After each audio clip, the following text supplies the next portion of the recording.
But I don't know if any of them are going to respond. Heck, I have to assume none of them. So this series might just start and die here. So it looks like the series, like I said before, hasn't ended quite yet. It looks like we will for sure have this one interview, and it looks like there's a good chance we'll have one more after this as well. But, you know, it might end here, we'll see. But anyways, we're gonna talk with Spragels, or Spragels. We'll find out. We'll be talking with Spragels about Pokemon Unite, Pokemon TCG Pocket he just recently started, and then just Pokemon as a whole. But before we get into it, will you excuse me for 1 second?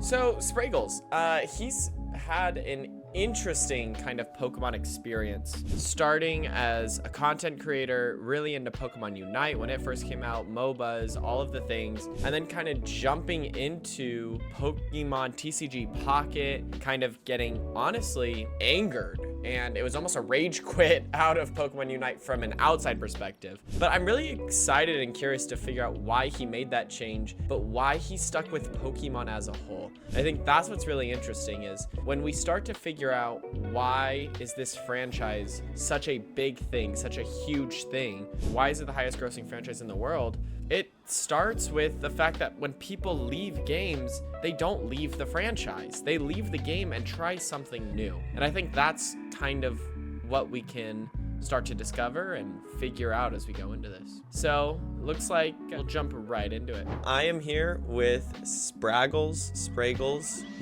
yeah. Spragels. It really doesn't matter, but Spragels is technically correct, but I don't mind either way. Known as content cowboy extraordinaire, Pokemon enthusiast. So just to get started, who are you and what do you do? Yeah, my name's Jake. I started making content online a few years ago, I guess like 4 or so years ago now, and I've been really focused in on Pokemon mainly because of a game called Pokemon Unite. It was like one of the first games I started making a lot of content for, and since then I've made content for other video games and other Pokemon games and stuff. Called myself a content cowboy as a joke one time. That stuck, and now here we are. Awesome. Yeah. And so, you know, getting into Unite, was that like, when did you get started in it? Was it at launch? Was it the trailer? What was it that really pushed you towards Unite? Well, it was kind of like a marriage of like two of my favorite things for a very long time. I've always loved MOBAs, playing them all the way back when they were kind of fan-made inside StarCraft and Warcraft and stuff like that. And then Pokemon has just been a huge thing for me since I was a kid. So I was very excited for Unite. And this weird thing kind of happens when you're making content online is all of a sudden something does well. And then you're like, oh, people are actually like, people are excited to talk about this. And then you do a little more. And before you know it, because I had no plan for anything, before you know it, you are making this content, which it was just very fortunate for me because I really enjoyed the game. I was very excited for it, and it just felt like everything kind of coming together all at once. And now I've made, I think, like 4,000 or something Pokemon Unite videos, so like I've made a lot of content around that game. Yeah, totally. And like before that, right, it's really interesting, a lot of us fans of Pokemon were so into like MOBAs and StarCraft, and that is not the first time like I've heard that, we've heard that. Like, did you make content around StarCraft and stuff, or was content kind of exclusive to Unite? So I made a little content before Unite. So okay. It was kind of during, I don't know if you remember the pandemic. It was this whole thing. And everything got shut down. And I've always wanted to do something with gaming and something with content. And I felt like I never had the time. And all of a sudden I had all this time. So I decided to start streaming and making videos. It wasn't my first game that I ever talked about online or anything, but it was essentially the first game I really dove into and made tons of consistent content for. Wow. So just with the pandemic and with so much of like the world kind of like coming to a halt, it really like pursued you even further. That's really, really cool. Yeah, it's interesting because I've found a lot of content creators had a similar start place. I mean, I think from like my perspective, right, of like the pandemic didn't help me get started with whatever this is that I do, right? But like it definitely was something where the pandemic made me know where I wanted to live, and where I wanted to live had a roommate that was like, you should record online because I stream and I want a streaming friend. And I was like, okay. And you know, and so it's just like how these like random circumstances just help us and help just people in general get to where, you know, they were always destined for. So it's actually really, really cool. Yeah, it is weird, right? It just like it forced you to do something different, maybe something that you didn't expect. But yeah, it's weird. But like you were saying before we started recording, maybe the pandemic was a good thing. Those were your words, not mine. Right. That sounds about right. Totally. So, you know, you were doing live comedy, you were doing improv. Would you describe that like you lost interest in it, or do you still love improv, love live comedy, would go back into it? Kind of, you know, was the shift just purely like climate? Well, it was a little bit, and then it was like, it felt like a lot of things in my life were all changing at once. So right before, like, it was like 2018, my daughter was born. So my wife and I had our first kid. My daughter was born. Congratulations. And that made it harder and harder to be out at midnight at a comedy theater. Like, it just made, that was a little trickier.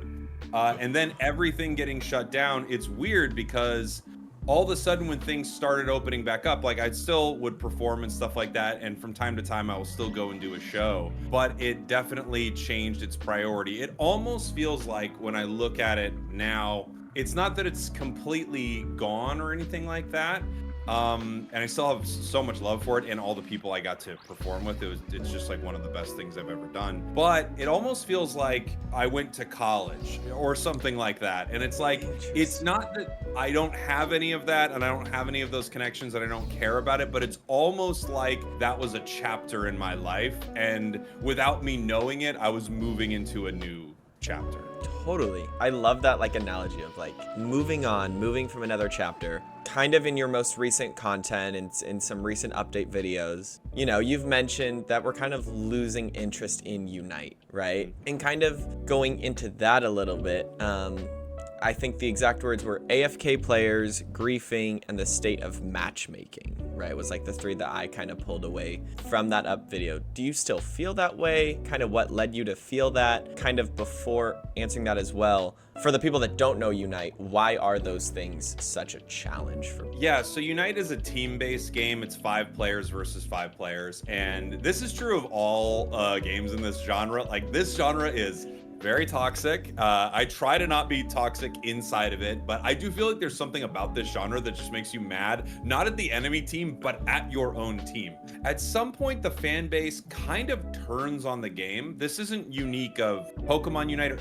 It's just what starts to happen. They are upset with the developers for legitimate and sometimes non-legitimate reasons. They're upset with the state of the game, legitimate, non-legitimate, the whole way down. Everything I say, like, there's very legitimate reasons for people to be upset, and then there's also things where it's like, I think we're just upset. A little bit of it is almost like the bloom is off the rose. Like, it was new, it was exciting, it was fun, there was all this stuff, and then it becomes I don't know, expected. You know what's going to happen inside of it. It doesn't do anything to surprise you anymore. The game isn't updated as aggressively as a new game is updated, and as that starts to happen, I feel like a player base can get pretty, I don't know, for lack of a better word, the player base is just generally upset. So you'll go into games, and way more often than when the game started, you'll find players that are just already on tilt. It's where you're like, things aren't going well, and then you start getting upset and making bad decision after bad decision after bad decision. Almost, you can even feel it, like you're almost intentionally like, I want to lose, you know? Yeah, totally.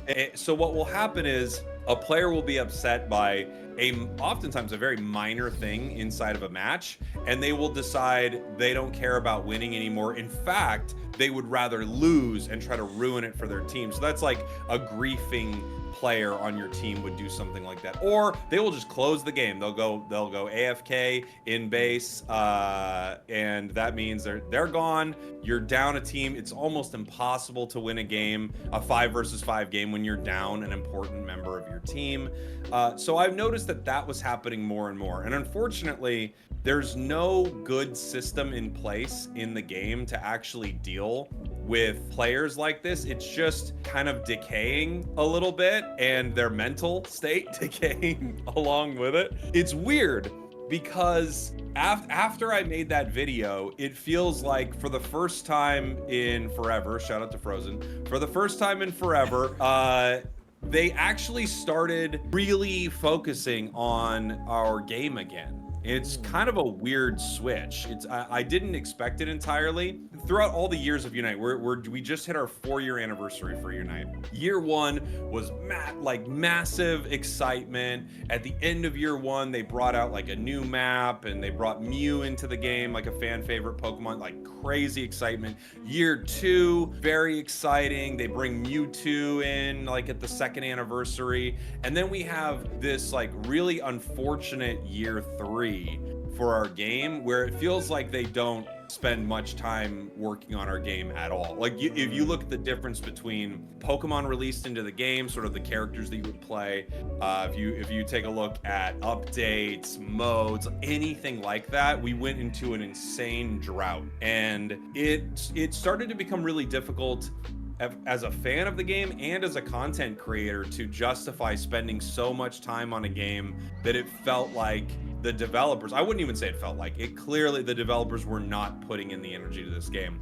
I don't know what has made them in the past like couple months redouble their efforts, come back to the game, have all of these events, new Pokemon, actually like bring a lot of life and energy to the game. I have no idea what caused that. So when I made my video saying like I need to expand my horizons from just Unite, I still definitely feel like that, but I'll continue making Unite stuff and playing Unite as long as the game is good, healthy, and there's something to talk about. And fortunately for me right now, the game is actually way healthier than it's been in forever. There's so much to talk about. There's a ton going on, and it feels like they're actually putting lots of energy behind this game, which I didn't know if they would ever do again, to be honest. Yeah, totally.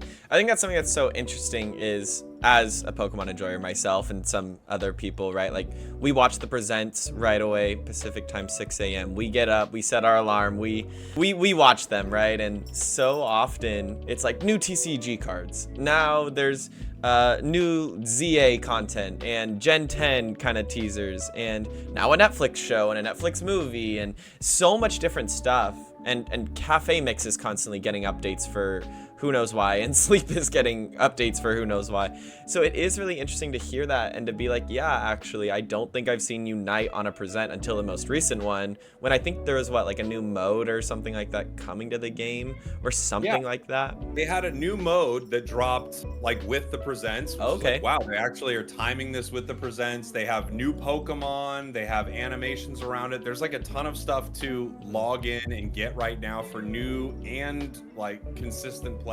So it definitely feels a little different for Unite. What game do you mainly follow? Oh, that's tough. I mean, I play TCG, but I'm not good. Okay. I have played every mainline game, so I would say the mainline games for sure. I am up to date with the Netflix series, so I would also say the anime, which honestly, all due respect, I did not think it was going to be good at all. It's not bad. It's not bad. It's good. Yeah, it's good. I'm like, okay, this animation, sometimes it's awful. Sometimes I'm like, all right, this is like for the 4-year-olds of the world. But at other times I'm like, all right, the animation's not bad. Like, I'm like, this is kind of chill. Speaking of the animation really quick, I want to hear more about your like journey with Pokemon.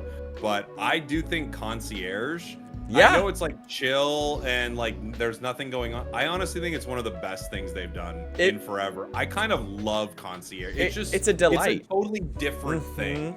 It's so heartwarming and fresh, and no, totally.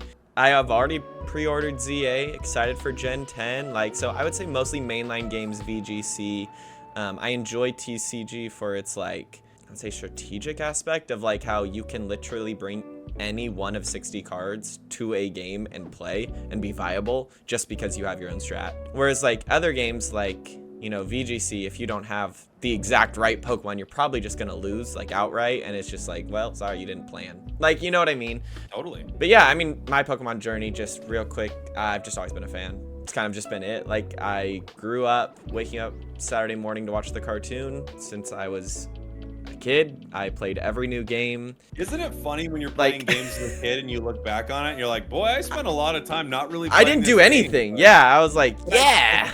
You're almost like learning those building blocks of what is actually happening in a game. Totally. As you start to like get a little older, you're like, oh, I'm actually playing this Totally. now. What's your favorite generation? Is it like the first one you ever played? Or for me, it's like I loved Gen 2 was my favorite. That's a bold take. But I know people don't, by the way. I found that people don't. I loved Gen 2. What was your favorite gen? Yeah, I mean, I think Gen 2 haters of the world are just fun to get behind, just because it's like when you really look at the game, you can tell that Pokemon didn't think it was going to take off. Like, you know, like you go back to Kanto, Typhlosion and Charizard have the exact same stats. Like, they really didn't. I would say my favorite, like the one I've played the most, is definitely Gen 4. Like with Shining Pearl, Brilliant Diamond, like I know those games were like absolutely attacked. But I loved them. I thought they were fun. I thought that like I completed the Pokedex for God knows why. But I thought they were fun, right? But I would say my favorite is Gen 5, just with like Gen 5's newness, if that's a word. It was the first time I was like, oh, this is not a rinse repeat of the same exact game. Right. Yes. Right. Yeah, I thought that was really cool too. I agree with you. Yeah, just like I would love a new animations. gen to like. I kind of love I love it. New Pokemon, new things. Like when I played Gen 9, I was like, let's have a team of all Gen 9 Pokemon. Oh, I as just you want should. new stuff. I kind of love a gen that's like, let's really focus on a bunch of new stuff. Like we've seen Pikachu and Charizard for 85 years now. Right. Let's see something else. No, you know? totally. I think that's what was really interesting about Sword and Shield Gen 8, right? Where it was like, we've seen Charizard over and over again, but for like the first time he felt a little different by giving the champion. You know what I mean? Like that felt a little different. So I was like, that was cool. But I agree with you. I'm over, like, why are we doing the same thing over and over again? Like X and Y. Yeah. I hated Gen 6. Gen 6 was awful. I did not like it at all. I thought it was a waste of time. Like, I mean, between Gym 1, I think you're level like 12 and Gym 2 is 25 or something crazy. And then everything else is like, then you're 27, then you're 30. And I'm like, why? What is this pacing? like, how does any of this make sense? Yeah, I don't know. I just love Pokemon. I feel you. I think it's that interesting thing of there's like a lot you could be like, I didn't like this, but there is just, it's such an amazing thing they've created. Like, I can't imagine creating something so unbelievably impactful. Like, what must that be like for the people and the team that like put it all together to think you've made something that will probably be around for 100 years? Totally. You know, why is Pokemon the highest grossing franchise? What is it about this series? What is it about these characters, right, that like makes everyone who's anyone be able to point at that and say that's a Pikachu? Like, why? What is it? Like, in the same way that people and kids can point at a Mickey Mouse and say that's Mickey. You know what I mean? Like why are these things at all equal? Because one of them is, for lack of a better, it's a video game, and one of them is a like movie star, like, you know what I mean? So it's just so interesting. And I think the number one answer I get is just the characters. It's just the character design. It's just like they feel like how you feel. How one person put it, they said it feels like getting a new pet. Yeah, I think. And I was like, that's such an interesting, like, because you can't say, oh, it feels like home. It feels, because it doesn't, because it's new, but it does kind of feel like a new. I was like, that's a great emotion, like, description of this thing. But I'll pass it over to you. What do you think? What is your belief or reason that this franchise is as big as it is? Why is it the highest grossing franchise in the world? Yeah, it's a great question, right? I mean, I think anything that you start, like, that kind of connects with you when you're young, Hmm. I think is a big part of it. Of course, when you look at all of like the highest grossing franchise things, they're all things that connect to people when they are young, and they're kind of something that, I don't know, for whatever reason, you see yourself in the character, you see yourself in the story, or you see yourself in the world. I think Pokemon is a bit of a fantasy that a lot of people have. It is kind of like a new pet thing, but I think there is like a fantasy that children definitely have of almost like the world's a little more magical. Like my son in the morning, just this morning, we're in the backyard and he's like, a bee came by and he's like, "Hi, bee. Good morning, bee." He's like 1.5. And I think the world is a little more magical when you're younger. And Pokemon is a magical world that you almost see like, yeah, I wish like I had an animal companion as a friend and they were, journeying with me. I wish that happened. And then you pair that with the Pokemon are unbelievably cute or unbelievably cool Yeah. or unbelievable. Like it feels like Pokemon, they're at this point with over 1,000 of them, there is something for anyone. What if the world was more magical? What if the animals you found, they were your friends? You were able to take them around with you. You were able to have these kind of adventures that you almost imagine as a child. I think Pokemon connected with that so well. And I really do think the design of Pokemon has been flawless. Like they have designed these so well. They're so dang cute. They're exactly what a 11-year-old is gonna be like. That's the coolest thing I've ever. Cerula and shot. Like Yeah, it's sword in totally. your hands. I think they've absolutely nailed that. And when you hook people into that fantasy and that reality young, I think it's gonna stick with you for a long time. And it's weird because I could be wrong about this. Maybe this is just me sort of like moving in and out of connection with it, but I feel like Pokemon was big and then it was like, okay, kind of like, not dying or anything like that, but just like, okay, Pokemon, yeah, it still exists. And then all of a sudden, It exploded. it feels like we went back into a massive explosion of Pokemon is everywhere. I don't know if it was Go or if it was, I don't know exactly what it was, but Pokemon re-entered some sort of golden age in the past, I don't know, maybe 5-6 years or something like that. And it feels like it's bigger than it's ever been. And I think that's what's so interesting about it and kind of where this question stimulated in my brain is, yes, first of all, like when, writing up an answer or like trying to decipher, yeah, on one end, it's like the mundane of the world and escapism. But it's like, I could say that for any. But I think when I was in school, like when I was in high school, when I was in middle school, I did not dare say that I was a fan of Pokemon. Like, I didn't say that. I didn't say I watched anime. Yeah. Like, you can't. Like, I was like, Yeah. heck no. I was like, I am not trying to get bullied. I'm like, we're not doing that. But then, for whatever reason, in the last 5-6 years, I like walk into work with a little Pikachu pin on my backpack. And I'm like happy about it. You know what I mean? And it's like, it is so different. Like, I would get a Pokemon tattoo. And it's just like, I just would. Like, I think that's cool. And it's like... And I remember literally looking at people kind of like wandering in the streets on their phone, looking for Pokemon. It was very big. I don't think anyone could have predicted what that was going to be like. I remember being by the beach and there were people just standing in the water with their phones because there was a Pokemon out there. They were all trying to catch a Gyarados or something. It was so big, and I would not be surprised if that was part of it. And then also maybe it's the kids who grew up with it are now getting older. Maybe they're starting to have families and you start to pass things down. So the next generation is like getting more and more into it. Like my daughter has like a Pokemon plush and stuff like that. And I think that's part of it too. I feel like it's almost hard to explain why something became the biggest thing of all time? Dang, that's a great, it is. It's a great question because it's probably 100 little things or 1,000 little things that all went right. Like everything for it went right.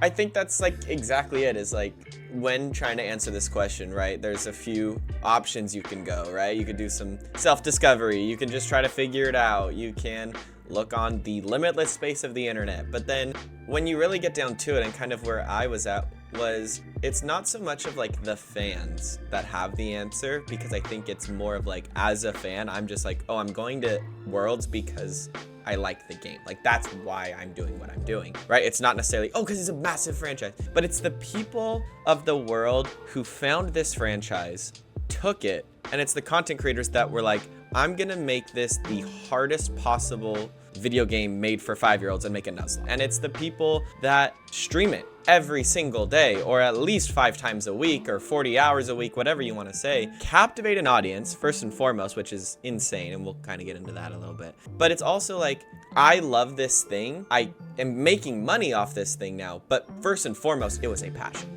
First and foremost, it was because I was a fan and I had a gift for other fans, right? I wanted to bring the Nuzlocke to them. I wanted to bring Unite to them and all of its like different intricacies. I mean, kind of going into it, I wanted to bring Pocket to them. Like that switch up as well, of like how you as a content creator had one idea of content, switch it to another idea. That's where I kind of led this little expedition of like, okay, I have people that love to watch this thing. I love this thing. I'm passing it down to other people, and let me explain my passion. You know, and like that's what's so cool. Yeah, I totally agree. It's interesting, and it's interesting how wide-reaching it is now with so many different. Like you have the mainline thing, but so many things spoke off of that. Like.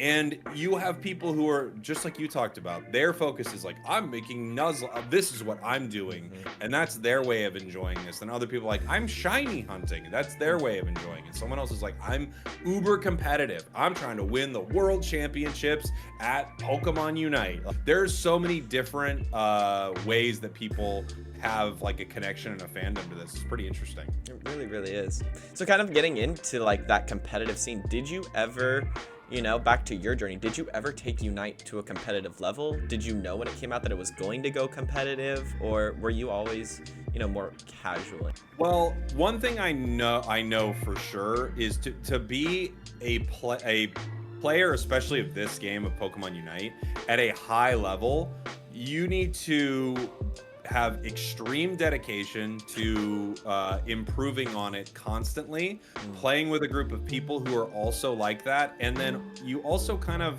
for lack of a better word, you have to know life it a bit. You know, if you want to win the world championships of a MOBA or something like that, you have got to grind this game with people. It's got to be your only thing. And I'm not at a place in my life where I can do that. It almost feels like this is something you have to do when you're, you know, 19 years old and you're able to put all of your energy in it. You don't have, like, now I have 2 kids. There's no way I can be like, sorry, scrims are at 7 and we're going to mid. Like, it just doesn't work. That doesn't work for me either. Yeah. I think I could be pretty good at this game if I really put my energy and effort into it. I know a lot about it. I think I could hang with some decent competitors, but to be one of the best in the world at this, absolutely no chance. There's no way. And if I'm being honest, I don't want to. That's not really what I want to do. I love getting to talk about it. I love getting to make content.